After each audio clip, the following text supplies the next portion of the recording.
रामपुरा गांव में रघुवीर नाम का एक गरीब किसान था, जो कि समय के साथ ना देने की वजह से उसकी फसल हमेशा बर्बाद हो जाती थी।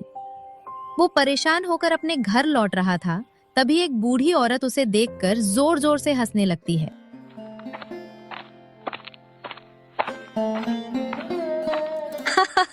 अरे कहाँ जा रहा है? तेरी तो कुछ ही दिनों में मृत्यु होने वाली है। ये कैसी बकवास बातें कर रही हो? ये भला कैसे हो सकता है?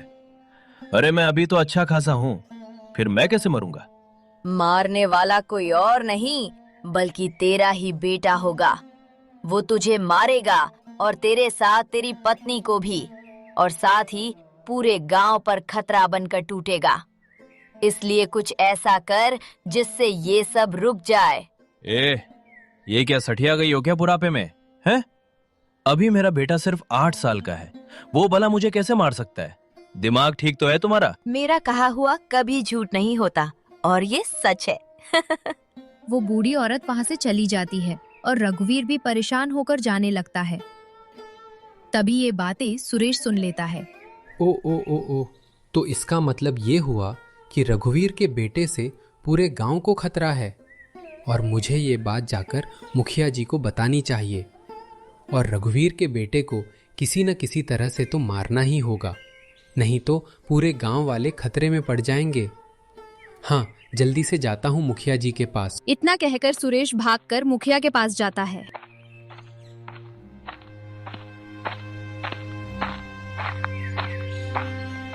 मुखिया जी, अरे अरे अरे, मुखिया जी, गजब हो गया, गजब। अरे क्या क्या हो गया? सांस तो ले ले, इतना हाफ क्यों रहा है? पहले शांत हो जा, फिर जो बात कहने आया है वो कहना। सांस ले, लंबी लंबी सांस ले। अब सुनिए मुखिया जी, रघुवीर का जो बेटा है ना, उसकी वजह से हमारे गांव में कहर बरसेगा, मौत का तांडव होगा, तांडव। एक तपस्वी बुढ़िया ने भविष्यवाणी की है, और उसने रघुवीर को ये बात बताई है। ओह, क्या बात कर रहा है? क्या वाकई में ऐसी भविष्यवाणी हुई है? ओह, तो फिर हमें इस पर जरूर कोई फैसला लेना होगा। वही तो मुखिया जी, उस एक बच्चे की वजह से हम पूरे गांव वाले मुश्किल में नहीं पड़ना चाहते। चलिए, मैं तो कहता हूं अभी के अभी उसे मारना चाहिए। ना रहेगा बांस, ना बजेगी बांसुरी। हाँ, हम ये बात तुम बिल्कुल ठीक कहते हो। चलो अभी चलते हैं। ऐसे ही कई गांव वाले इकट्ठा हो जाते हैं और सभी रघुवीर के घर जाते हैं, पर रास्ते में ही रघुवीर मिल जाता है। अरे अरे अरे अरे, आप सब लोग यहाँ पे? क्या बात है, इतने परेशान क्यों लग रहे हैं? क्या समस्या है? देखो रघुवीर, हमने सुना है कि एक तपस्वी बुढ़िया ने तुम्हारे बेटे की भविष्यवाणी की है, जो कि ये है कि उसकी वजह से तुम्हारी और तुम्हारे पत्नी की भी मृत्यु होगी, और साथ ही साथ गांव में भी सभी की मृत्यु होगी। इस वजह से हम सब ने मिलकर यह फैसला किया है कि तुम्हें अपने बेटे को मारना होगा। क्या? ये आप कैसी बातें कर रहे हैं मुखिया जी? अरे वो मेरा इकलौता बेटा है, इकलौता, उसे मैं कैसे मार सकता हूँ? क्या बात करते हैं आप? हाँ तो ठीक है, अगर तुम्हें अपने बेटे को मारने में दिक्कत है तो हम सब मिलकर तुम्हारे बेटे को मार देंगे। हमें कोई दिक्कत नहीं है, और हम तुम्हारे घर और जमीन पर कब्जा कर लेंगे और तुम्हें गांव से निकाल देंगे। क्या? अरे नहीं नहीं नहीं नहीं, ऐसा मत कहिए, ऐसा मत कहिए मुखिया जी, वो मेरी एकमात्र उम्मीद है। अगर आप सब उसे भी ले लेंगे तो हम तो जीते जी मर जाएंगे। हमारा घर परिवार सब कुछ तबाह हो जाएगा, सब नष्ट हो जाएगा। फालतू के रोने गाने से कुछ नहीं होगा। जल्दी से फैसला लो, या तो बेटे की कुर्बानी से पूरे गांव का भला होगा, या तुम्हारे पूरे परिवार को हम लोग मिलकर मारेंगे। हाँ मुखिया जी, बिल्कुल ठीक कह रहे हैं। हम सब तुम्हारे बेटे की वजह से खतरे में क्यों पड़े भाई? क्यों गांव वालों? हाँ हाँ हाँ हाँ हो हाँ। और नहीं तो क्या, हम खतरे में नहीं पड़ना चाहते। और सुनो, हमारा दिल बड़ा है, इसीलिए हम तुम्हें 1 दिन का वक्त देते हैं। 1 दिन के अंदर तुमने अपने बेटे को खत्म नहीं किया तो इसकी भारी कीमत तुम्हें चुकानी पड़ेगी। याद रखना ये बात। याद रखना।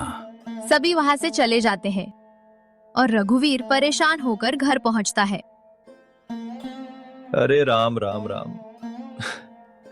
अब मैं करूं तो करूं क्या? ये तो बहुत बड़ा संकट बन गया।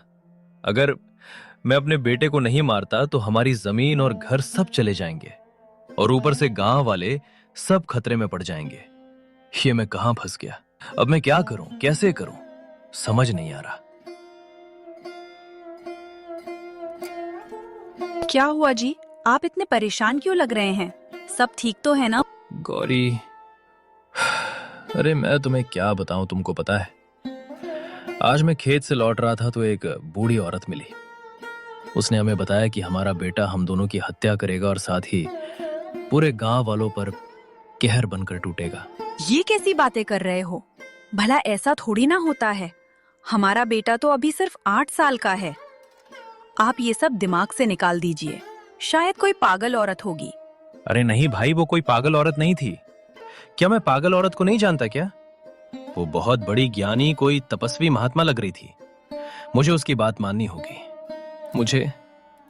मुझे अपने बेटे को मारना होगा। ये आप कैसी बातें कर रहे हो? भला हमारा इकलौता बेटा है, हम उसे कैसे मार सकते हैं? वो भी एक पागल औरत के कहने पर। नहीं नहीं नहीं गौरी, कुछ भी हो जाए मैंने फैसला कर लिया है। मैं अपने बेटे को मार के रहूंगा। मैं एक जान के बदले पूरे गांव की जान को खतरे में नहीं डाल सकता। मैं सब बताना चाहती हूँ। ये सब जो हो रहा है, पर चाहकर भी आपको नहीं बता सकती। अब मैं क्या करूँ? अरे मुझे पूरे गांव को बचाना है गौरी। एक तरफ पूरा गांव है, एक तरफ मेरा परिवार, मेरा बेटा, मेरे कलेजे का टुकड़ा। हे भगवान, हे भगवान, ये कैसी दुविधा में डाल दी है। भगवान, एक तरफ है मेरा बेटा और एक तरफ है गांव वाले। मैं क्या करूं? किसकी सुनो, कहां जाऊं, क्या करूं? नहीं जी, ऐसा मत करिए। मैं अपने बेटे के बिना टूट जाऊंगी। मैं उसे बहुत प्यार करती हूँ और इसके बिना नहीं रह सकती। ऐसा मत कीजिए। तुम हिम्मत रखो भाग्यवान। हमारा बेटा सोचो, एक बेटा मरेगा तो ये उसकी मौत नहीं होगी, बल्कि बलिदान होगा। उसके बलिदान से हमारा पूरा गांव सुरक्षित होगा। मैं अपने बेटे की हत्या करके चैन से तो नहीं जी पाऊंगा, पर क्या करूं? मुझे ये करना ही पड़ेगा गौरी, करना ही पड़ेगा।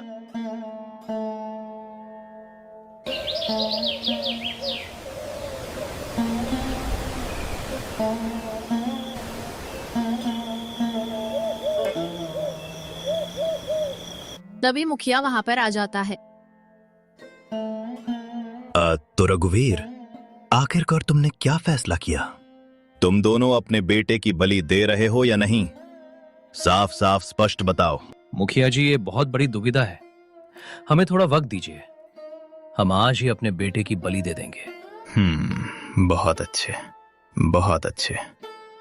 तो ठीक है, गांव वालों के सामने अपने बेटे की बलि देना, ताकि सभी गांव वाले अपने आंख से देख सके कि हाँ, इस गांव की सबसे बड़ी मुसीबत खत्म हो गई है।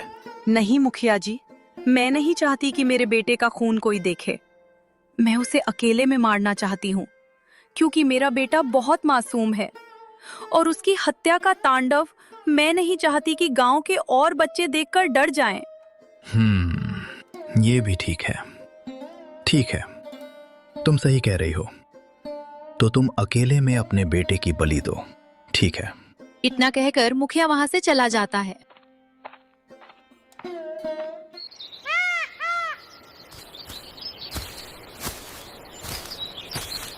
देखो गौरी, अगर मैंने अपने बेटे को नहीं मारा तो पूरे गांव वाले हमारे बेटे को भूखे भेड़िए की तरह झपट्टा मारेंगे, नोच खाएंगे उसको।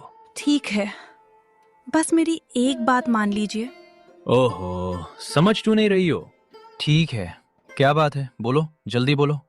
मैं तुम्हारी सारी बात मान लूंगा, लेकिन बस ये मत कहना कि बेटे को छोड़ना है। अब बोलो। तुम अपने बेटे को मारते वक्त अपनी आंखों पर पट्टी बांध लेना। अगर तुम उसकी हत्या होते हुए देखोगे तो पूरी जिंदगी खुद को दोषी मानते रहोगे। हाँ, तुम सही कहती हो। ठीक, मैं ऐसा ही करूंगा। मैं आंखों पर पट्टी बांध दूंगा। ठीक है।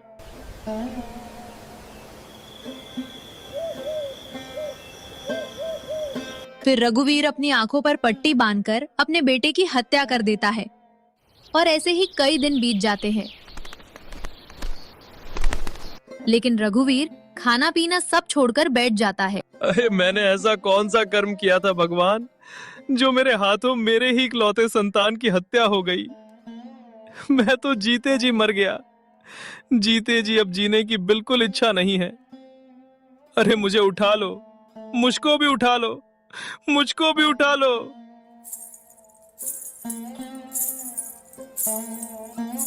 ये आप क्या कर रहे हैं? आप ऐसे खाना पीना छोड़ेंगे तो तबीयत खराब हो जाएगी। मेरी बात मानिए, कुछ खा लीजिए। आप कई दिनों से कुछ भी नहीं खा रहे हैं। नहीं भाग्यवान, मुझे खाना खाने की कोई इच्छा नहीं है। मैं तो बस अपने बेटे के पास जाना चाहता हूँ। मैं एक पापी हूँ। पापी अपने बेटे को मारकर कैसे खाना खा सकता हूँ? नहीं नहीं नहीं, मुझसे नहीं होगा। रघुवीर फूट फूट कर रोता है। तभी मुखिया और कुछ गांव वाले आ जाते हैं। अरे बस बस बस बस रघुवीर, शांत हो जाओ, शांत हो जाओ। देखो, तुम एक पिता हो और तुम्हारे ऊपर क्या बीत रही होगी हम सब बहुत अच्छे से समझते हैं। और हम यही कहते हैं कि तुम हमें माफ कर दो। मैंने तुम्हें बहुत कम वक्त दिया, पर क्या करें, पूरे गांव का सवाल था, इसलिए हमें जल्दबाजी करनी पड़ी। मुखिया जी, मैं टूट गया हूँ, टूट गया हूँ। अपने बेटे की हत्या करके मुझे जीने की कोई इच्छा नहीं है। आप मेरा गला दबाकर मार क्यों नहीं देते हो मुझको? ए सुरेश, तू मार डाल। वो रखी है हसिया, काट दे मेरा गला। अपने हाथ से मैं अपनी मौत नहीं कर पा रहा। मार डालो मुझको, मार डालो, मार डालो। अरे बस बस बस बस, हिम्मत रखो रघुवीर। तुमने अपने बेटे की हत्या नहीं की है, बल्कि ऐसे सोचो कि तुमने पूरे गांव की भलाई के लिए बलिदान दिया है, ताकि सब खुशी खुशी रह सके। हम सब तुम्हारे दुख में तुम्हारे साथ हैं, पर क्या करें, चाहकर भी तुम्हारा दुख कम नहीं कर सकते हैं। बस कह सकते हैं कि शांत हो जा, शांत हो जा। अच्छा गौरी बेटी, मैं तुम्हारे लिए जो कर सकता था मैंने कर दिया। हम गांव वालों ने तुम्हारे सारे खेतों में फसल बो दी है। रघुवीर की हालत देखकर हम सभी को बहुत तरस आया, इसीलिए हमने फैसला किया है कि तुम्हारी हर तरह से मदद करेंगे। हाँ, और तुम्हें चिंता करने की कोई जरूरत नहीं है। हम तुम्हारी फसल काट कर तुम्हारे घर पर ला भी देंगे, चिंता मत करना। आप सबका बहुत बहुत धन्यवाद, आपने हमारा साथ दिया। ओहो, इसमें धन्यवाद की क्या बात है। तुम्हारे पति ने भी अपने बेटे की परवाह नहीं की और पूरे गांव की भलाई का सोचा। धन्यवाद तो हमको करना चाहिए, है ना? ये तो हमारा फर्ज था, इंसानियत के नाते। मेरा दिल बहुत बड़ा है बेटी, है ना? हाँ, चलो चलो भाई, चलो चलो चलो सब लोग। इतना कहकर सभी गांव वाले वहां से चले जाते हैं।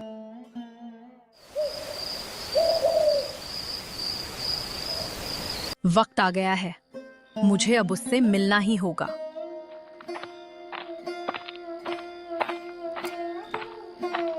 आधी रात को गौरी घने जंगल की तरफ निकल पड़ती है।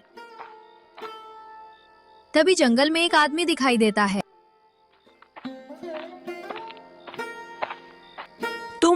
तुमने ये क्यों किया विक्रम? अगर तुमने मेरी बात नहीं मानी गौरी, तो देखा नहीं अभी तुम्हारे पति को तोड़ ही दिया है अपने बेटे की हत्या के शोक में। उसके बाद मैं क्या कर सकता हूँ तुम्हें पता है ना? नहीं, तुम ऐसा नहीं कर सकते हो, ये ठीक नहीं है। हाँ, मेरे कहने पर तेरे पति के हाथों से तुम्हारे बेटे की हत्या करवा दी, तो समझ लो कि मैं और क्या क्या कर सकता हूँ। मैं जानती थी ये सब तुमने किया है, पर याद रखो, मैं भी इतनी जल्दी हार मानने वाली नहीं हूँ। तुम्हारे पास अभी भी समय है, मेरी बात मान ले गौरी, नहीं तो तुम्हारे पति को मैं मार दूंगा और फिर तुम्हारे पास और कोई रास्ता नहीं बचेगा मेरी बात मानने के सिवा, समझे? तुम ऐसा कुछ नहीं कर पाओगे। इतना कहकर गौरी हंसते हुए आगे बढ़ जाती है। ओह, इतना गुरूर! आखिरकार ये इतना मुस्कुरा क्यों रही है? क्या कहीं ये कुछ ऐसा तो नहीं जानती जो मुझे नहीं पता है? मुझे इसका पीछा करना चाहिए।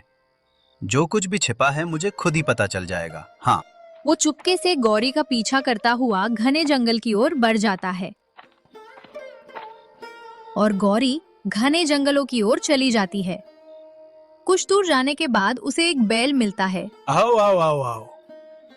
गौरी, तुमने अपना कार्य पूरा कर लिया? जैसा मैंने कहा था तुमने वैसा किया ना? तुमने जैसा कहा था मैंने वैसा ही किया। अब बताओ मेरा बच्चा कहाँ है? सुरक्षित तो है ना? तुम्हारा बच्चा बिल्कुल सही सलामत रखा हुआ है। देखो सामने जो एक गुफा है, उसी गुफा में तुम्हारा बच्चा है। तुम्हारा बहुत बहुत धन्यवाद। गौरी गुफा की तरफ निकल पड़ती है और जैसे ही गुफा में जाती है तभी उसका बेटा मोहन रोने लग जाता है। माँ, माँ, माँ, माँ, आप मुझे छोड़कर क्यों चली गई थी? बताओ ना। मैं आपको बहुत याद कर रहा था। मैं हर पल रो रहा था। अरे मेरे लाल, मेरे मोहन, मैं तो तुझसे कभी दूर हो ही नहीं सकती थी। हालात ने मुझे मजबूर कर दिया था। पर देख, तेरी माँ तुझे लेने आ गई है। माँ, मुझे बहुत डर लगता था। मैं सोचता था कि आप मुझे कभी वापस लेने नहीं आओगे और मुझे इस गुफा में बहुत डर भी लगता था। मुझे पिताजी की बहुत याद आती है। माँ, मुझे ले चलो ना पिताजी के पास। मुझे उनसे मिलना है। नहीं मेरे बेटे, मैं तुझसे दूर रह ही नहीं सकती। तू मेरी सासे है।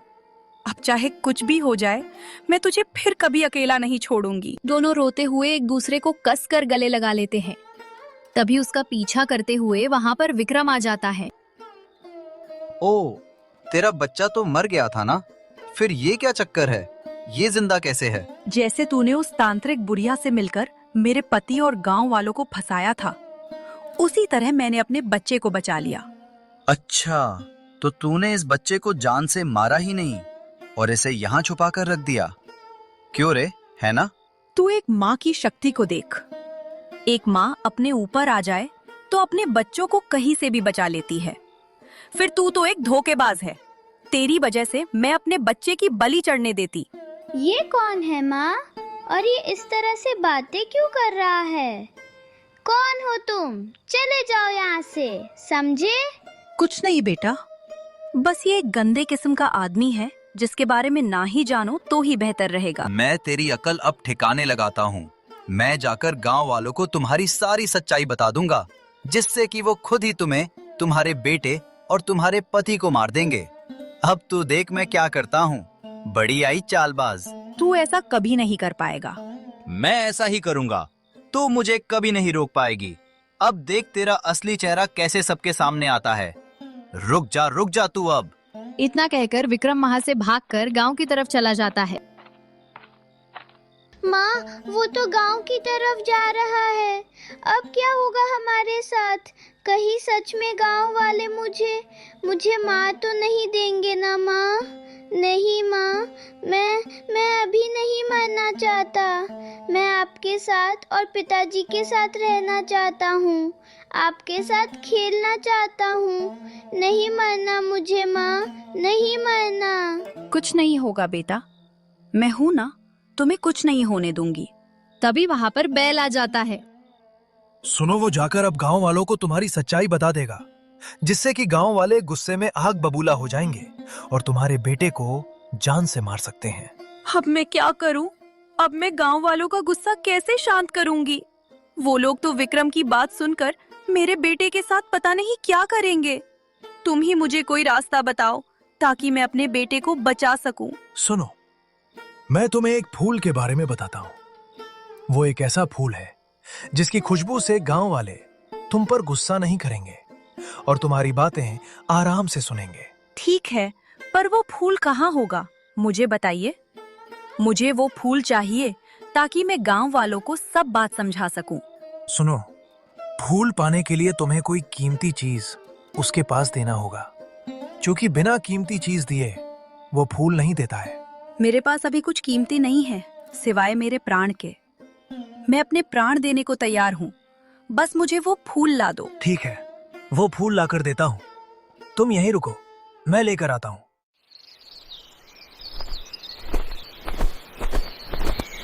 माँ, ये बैल किस फूल के बारे में बात कर रहा था? आखिर आखिर ऐसा कौन सा फूल है? बेटा, उसी फूल की मदद से मैं उस मक्कार विक्रम की सच्चाई सबके सामने ला सकती हूँ।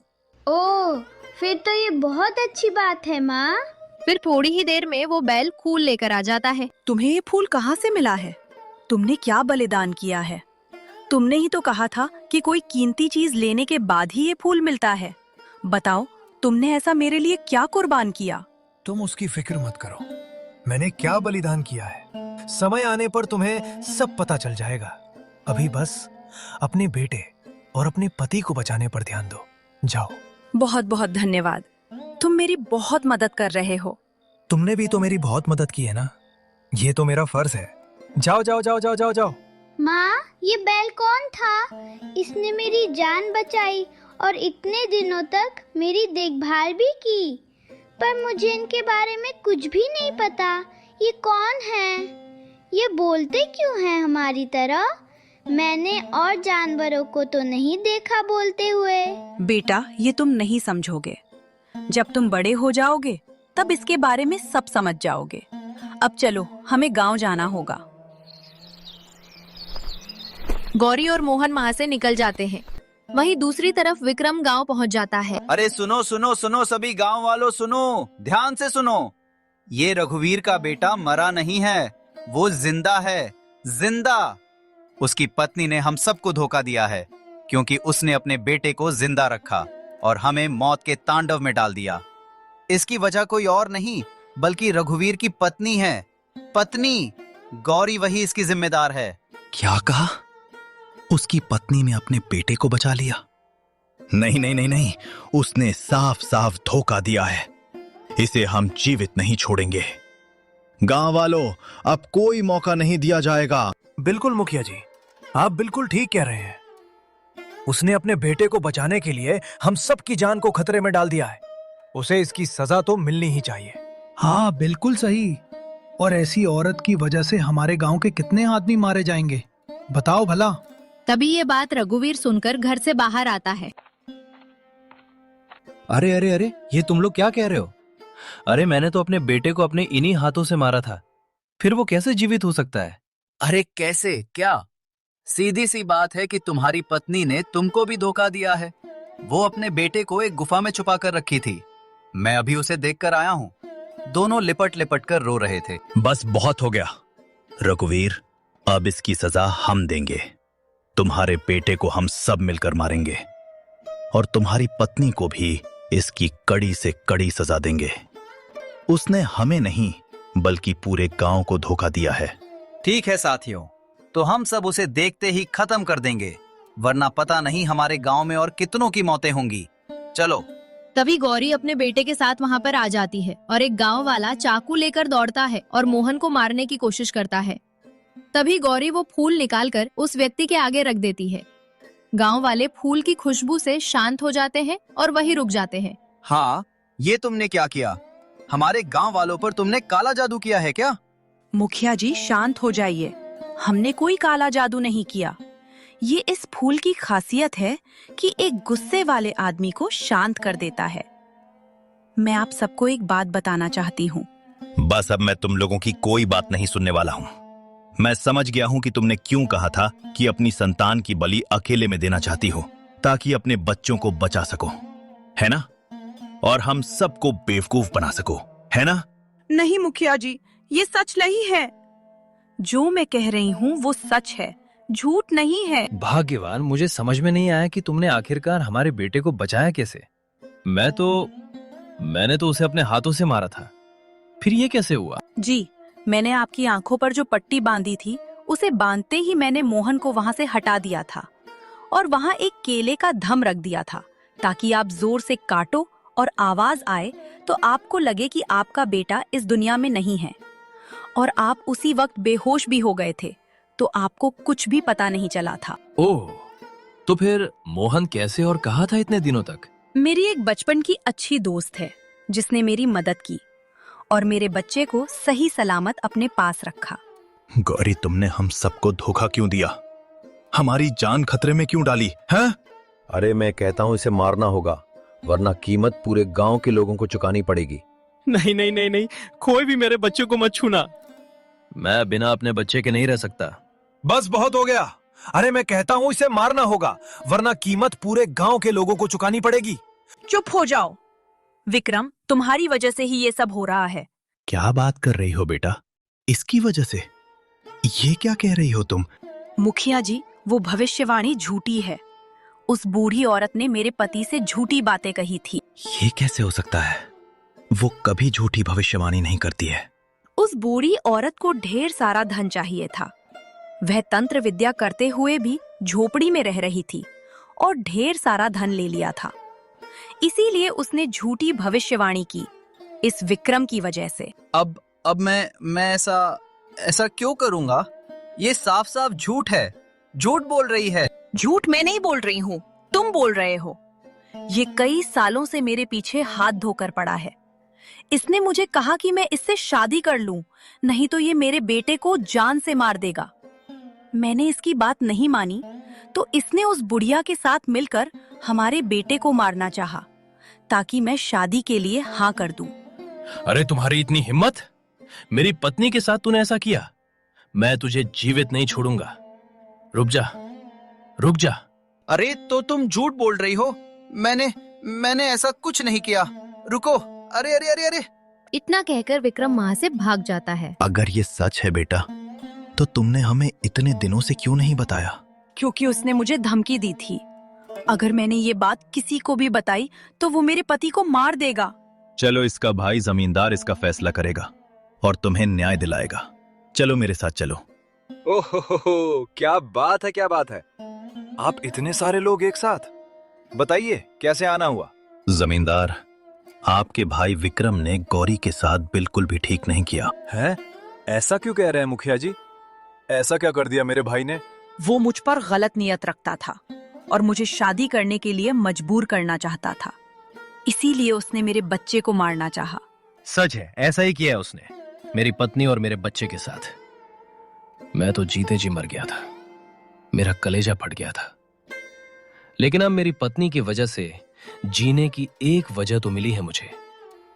मेरे बेटे के लिए मैं टूट चुका था। लेकिन ये सब तुम्हारे भाई की चाल थी, ये मुझे नहीं पता था। उसे घर से चुपचाप बाहर निकालो, नहीं तो हम लोग घर में घुसकर उसकी जान ले लेंगे। निकालो बाहर उसको। हाँ, रघुवीर बिल्कुल ठीक कह रहा है। जल्दी से अपने भाई को घर से बाहर निकालो, बुलाओ उसे। अरे अच्छा, ठीक है ठीक है ठीक है। सब लोग शांत हो जाओ। शांत शांत शांत। मैं उसे घर के अंदर से लेकर आता हूँ। रुको रुको।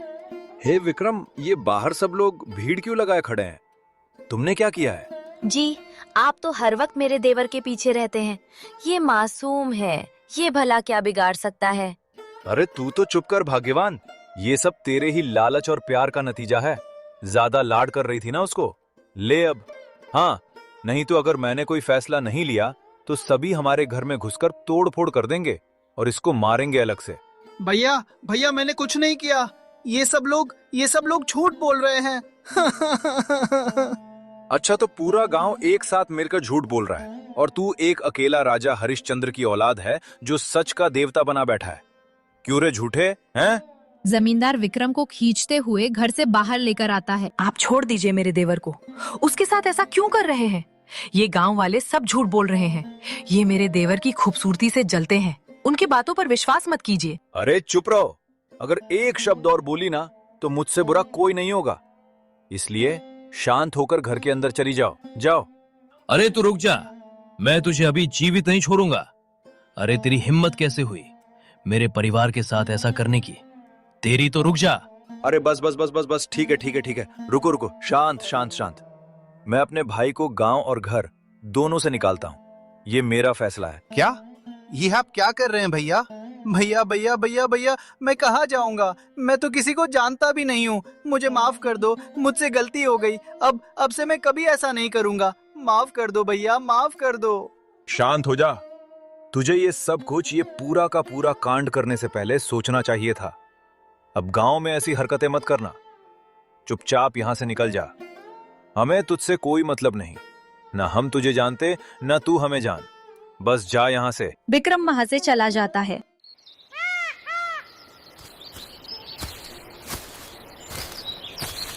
हाँ गौरी बेटा, सुनकर बहुत बुरा लगा। मेरे भाई की वजह से तुम्हें इतना अपमान और कष्ट सहना पड़ा। अब ऐसा कभी नहीं होगा। मैं स्वयं हाथ जोड़कर माफी मांगता हूँ। माफ कर दो अब। हाँ, मान गए गौरी, मान गए। तुम्हारी चालाकी से तुमने अपने बेटे को बचाया और इस नालायक को सजा दिलवाई। वाकई में तुम बहुत चतुर हो। हर महिला को तुम्हारे जैसा ही चतुर होना चाहिए। शाबाश शाबाश। वाकई में गौरी, तुम्हें पत्नी के रूप में पाकर मैं बहुत खुश हूँ। तुम्हारी वजह से मेरा बेटा सही सलामत है और हमारा परिवार पूरी तरह से खुश है। ये तो कुछ नहीं था जी, ये तो बस हमारे प्यार का कमाल है।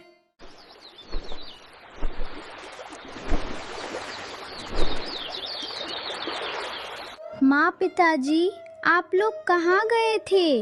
मैं कब से आपका इंतजार कर रहा था। आप दोनों से अब मैं एक पल भी दूर रहना बर्दाश्त नहीं कर पाऊंगा। पिताजी, पिताजी, आप मुझे कभी भी अपने से अलग मत करना। मुझे यहाँ अच्छा नहीं लग रहा था।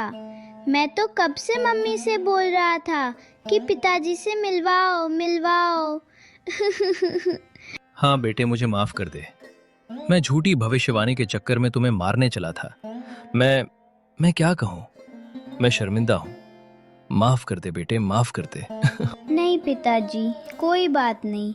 मुझे ना आपसे कोई शिकायत नहीं है। जो हुआ वो समय की मार थी। अब हम सब हमेशा खुश रहेंगे। हम साथ हैं तो सब अच्छा है। हाँ बेटा, अब हमें कोई तकलीफ नहीं होगी। उस दिन के बाद से गांव वाले उस बुढ़िया की भविष्यवाणी पर यकीन नहीं करते थे और उसे भी गांव से बाहर कर दिया गया था और फिर सभी खुशी खुशी रहने लगे थे। अगर आपको हमारी कहानी पसंद आई हो तो हमारे चैनल हॉलीडे टून्स को